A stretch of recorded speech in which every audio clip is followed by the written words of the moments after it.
Thank you and good afternoon to everyone. I'm Karthick Iyer and I'm here to speak about the violin and Indo Soul. Indo Soul is a brand of music that we play.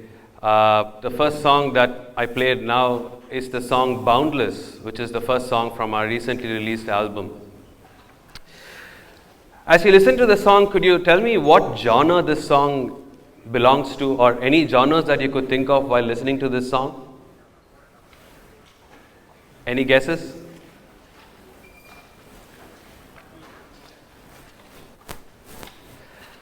So what people generically categorize such music is under a very broad blanket term of fusion. Fusion has existed in India and of course around the world. From India it's been popular from the 90s, but it exists around the world as jazz fusion or rock fusion. So there's any kind of music which blends two different genres is called fusion. And in India, this has existed since the 90s. We've had really brilliant artists play fusion music. But I think it's time to go one step further, which is why Indo Soul came into being for us, myself and my band Karthick Iyer Live. I feel that when we're looking at music, that Indian classical music, when we blend it with different genres, I think there's something that's deeper than just a few musicians of different cultures coming together and jamming.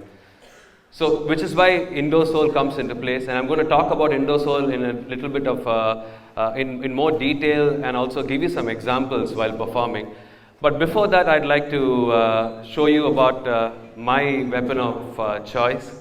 My instrument is a 7-string violin, an electric violin. The electric violin is sort of a common choice. In fact, I was asked by one of the college students who also happens to be a violinist as to why I don't use an acoustic violin. This was a natural choice for me because when we are playing with bands, when there's a loud drummer and there's a lead guitarist whose amp is screaming, unfortunately the rich tone that an acoustic violin can give is just not loud enough. So the electric violin came into being. I started using it about 9 years before. It's been around for about 20-30 years. The last I've heard is L. Shankar with his recordings with Shakti and Frank Zappa in the 1970s with the electric violin already. But the electric violin has become very popular of late. And it's not just about the volume that the electric violin is famous for. For me, I think what the electric violin gives is that it's very pliant to its tone can be processed. There's a lot of flexibility in terms of how you can change the tone of the electric violin. So along with my processor and the violin, I've gotten a few tones together where you can maybe add one more violin tone to your one violin that you have, add many more layers, or completely destroy the tone and make it into something that doesn't sound like a violin at all. So let's look at some of the tones that the electric violin can be processed into. Alright, so let me use a clean tone, the violin tone with a little bit of a delay.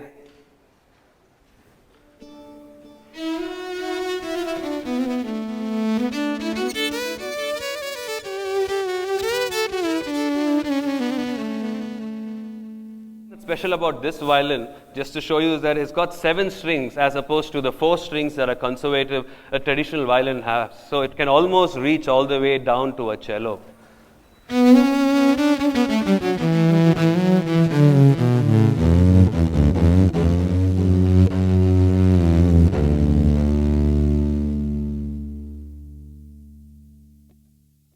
Add one more violin. Say let's have 2 violins playing with this violin happening, and on 1 octave below on the basement, let's have one more violin playing with us.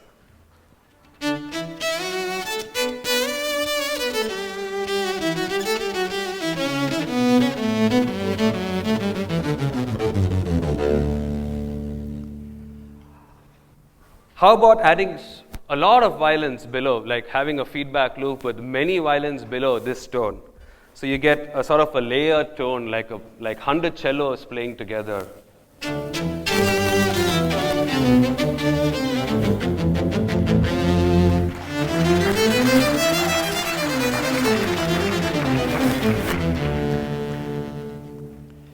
Thank you.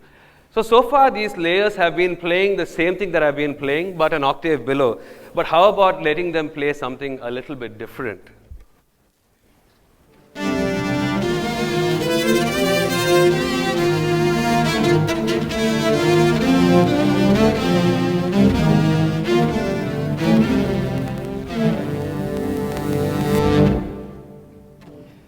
So that's about adding more layers. Now let's do one thing. Let's just remove the violin tone and process it to sound something that's totally different. The next tone is a tone that I like a lot. It's sort of a dreamy, eccentric kind of a tone where, it's sort of a phase sort of sound that comes.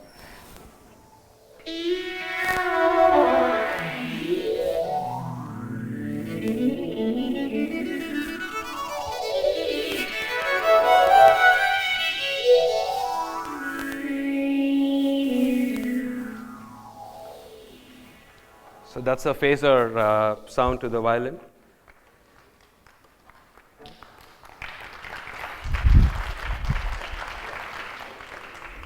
And last but not the least, any violinist with a guitar processor wants to add some distortion and make it sound like a guitar. So here's a guitar effect on the violin, a little bit of a wah effect as well.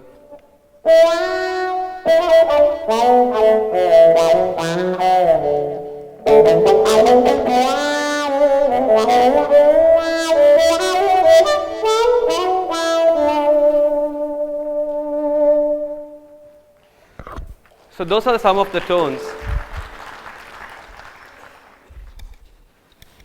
Thank you. So with these tones, I think we've sort of scratched at the surface of the flexibility that the electric violin has when it comes to how a tone can be changed, because there's only the electrical students will understand there's only one piezoelectric pickup here, and that's basically taking the whole signal in, and then it's going as electrical signal. The audio signal gets converted digitally, and so the body can be anything. It's not like there needs to be a resonating surface, just the wood matters, which is why it looks very different as well.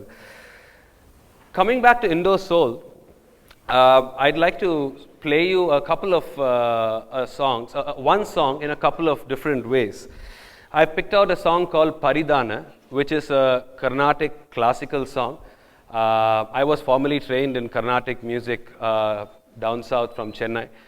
I'm going to play you the same song in two settings.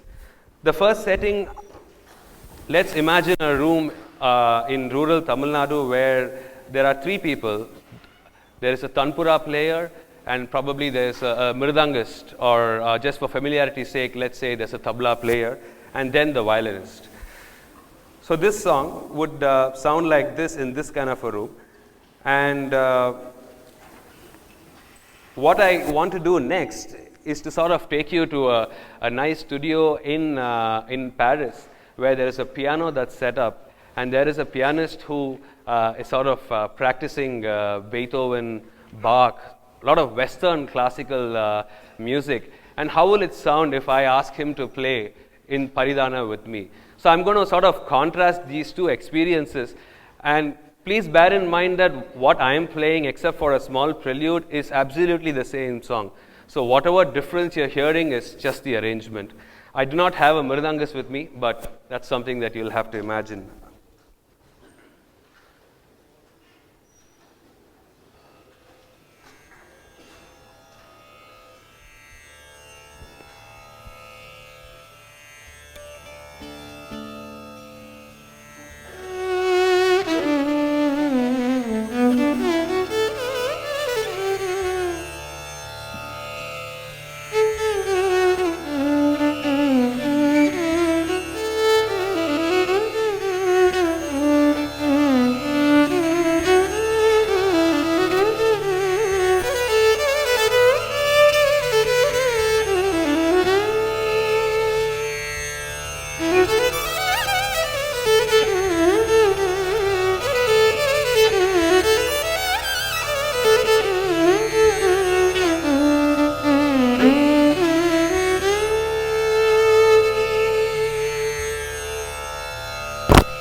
So that's Paridana Michite with the Tanbura.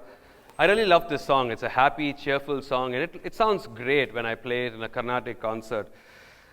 But then curiosity got better of me, and I went to meet my good friend Dondieu Divan, who's a French pianist, and he's currently settled in Pondicherry.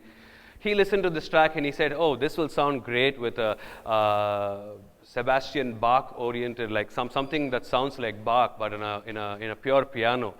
So I'm going to play the piano that he recorded. So we're going to do a duet, a violin and a piano duet of Paridana Michite now.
I'd just like to conclude by saying, I hope you have an insight into what Indo Soul means. For me, there are two things that is very, very important about Indo Soul. It's not about bridging the differences between two genres of music, but it's more of going deep down, getting to know about both the genres, for in this instance, Indian classical and Western classical, and finding the common things. There are, after all, 7 swaras and 13 notes in the Western temperament. So everything is common. There are commonalities between each genre. And to do this, the second most important thing to do is that there should be a meeting of minds between two musicians who are collaborating together on this. And I think if these two things happen, I think it's great for fusion music or collaborative music to go forward. Thanks for listening and have a great day.